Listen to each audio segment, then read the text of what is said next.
Martino. Le parrain de l'actualité.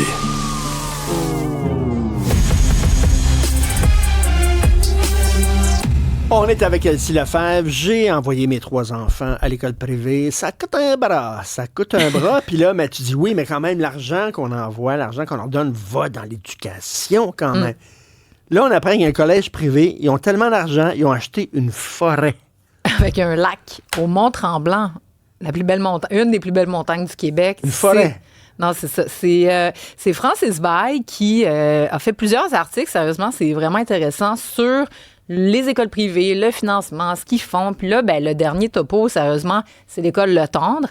Et pourquoi j'en parle aujourd'hui, c'est que ça s'est transposé à l'Assemblée nationale et Rouba Ghazal a pris le dossier là, à bras-le-corps et a déposé une demande, envoyé une lettre officielle à la vérificatrice générale du Québec pour qu'on se penche sur ça et a interpellé évidemment Bernard Drinville, le ministre de l'Éducation, et qui, lui, a dit qu'il allait faire des vérifications parce que, Parce qu'ils sont subventionnés par le gouvernement. C'est ça. Les écoles privées. Exactement. Donc, le scandale, c'est qu'ils reçoivent 60% de leur financement du public. Donc là, à un moment donné, c'est correct, les écoles privées. Moi aussi, mes enfants vont privé au secondaire. Okay. Je suis à Montréal. Puis malheureusement, l'école publique à Montréal, c'est triste, mais l'école à 3 vitesses, c'est réel. Donc, moi, je souhaite un refinancement, je souhaite des interventions là-dessus, favoriser la fin de l'école à 3 vitesses, mais comme c'est pas le cas, à un moment donné, on fait ce qu'on peut pour nos enfants. Donc, moi, je blâme pas les gens qui vont privé, je suis correct avec les écoles du privé, mais pour des réformes... Mais tu sais, correct qu'il y a de l'argent public au privé, j'aime mieux que ça coûte rien que 60% et non 100%.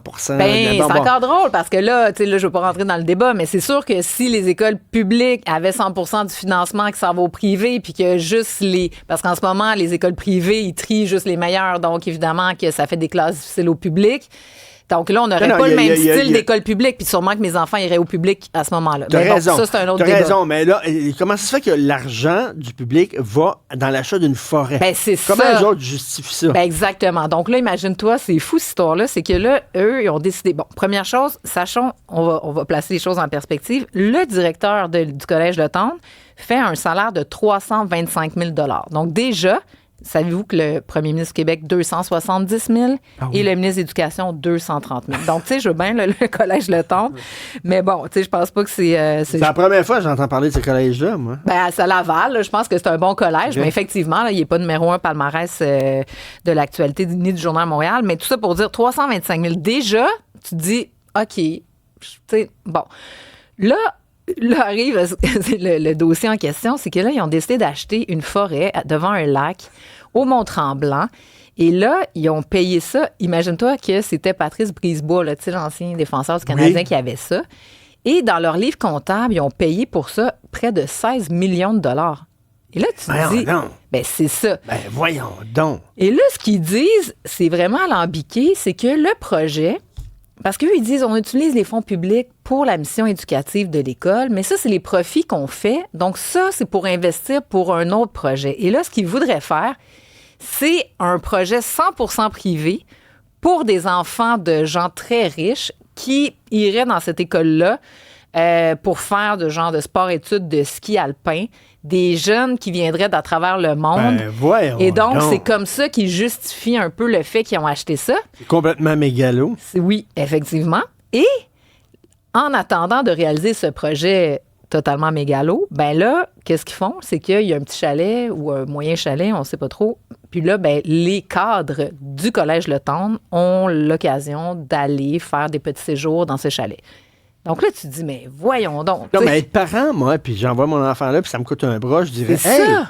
Voyons donc, Christy. Exact. Donc, s'ils font des surplus, ils pourraient donner des bourses d'études à des enfants qui n'ont pas les moyens. Puis l'autre chose, c'est qu'à un moment donné, si nous, l'État québécois, les citoyens, on paye nos taxes puis nos impôts, puis il y a bien des parents qui n'ont pas les moyens d'envoyer leur enfant justement à l'école privée, là, tu te dis, eux, ils prennent cet argent-là, puis là, ils payent des vacances au chalet de Tremblant à leur cadre qui, ça n'a aucun sens. Rappelons-le, je pense que les moyens de se payer ou s'acheter ou se louer ou faire de quoi à 325 000 $ par année. C'est vraiment un débat de société important parce que là, ce qui se passe au Collège Le Tendre, ça sortit.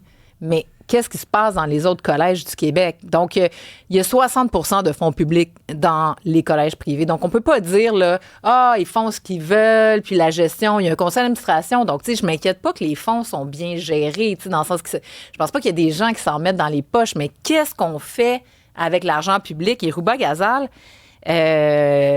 rappelait que il y a eu des coupures là, récemment dans les écoles publiques. Donc, si les collèges privés ont tellement d'argent que ça déborde des coffres pour s'acheter... Ça, c'est une business. Parce que je sais qu'il y a des collèges privés, il y a des écoles privées qui disent ils font pas vraiment de profit. Là. Ça doit dépendre, c'est ça. Ils arrivent comme kiff-kiff, puis bon, même, ils se voient quasiment comme des organismes sans but lucratif. Là, oui. Bon, mais en tout cas, ça, c'est une business. Là. Ben, c'est ça. Donc là, tu sais, je veux dire, des gens qui seraient pro-privé à 100% diraient, ben tant mieux, ils sont capables de générer des profits, puis bon, ils ont une fondation probablement, puis les parents investissent. Sauf que là, je veux dire, je comprends, mais c'est une école. C'est pas supposé générer des profits, surtout quand on sait l'état de détérioration du réseau public. Donc, si on finance 60% du public, ben à ce moment-là, si on a tant d'argent, peut-être qu'on devrait baisser les subventions à du 50-40%. Oui, si on a tant d'argent. Écoute, rapido, là, Simon Jolin Barrette, il a présenté un projet de loi pour lutter contre les sextos. Les sextos, on écoute une vidéo de cette campagne, c'est ça.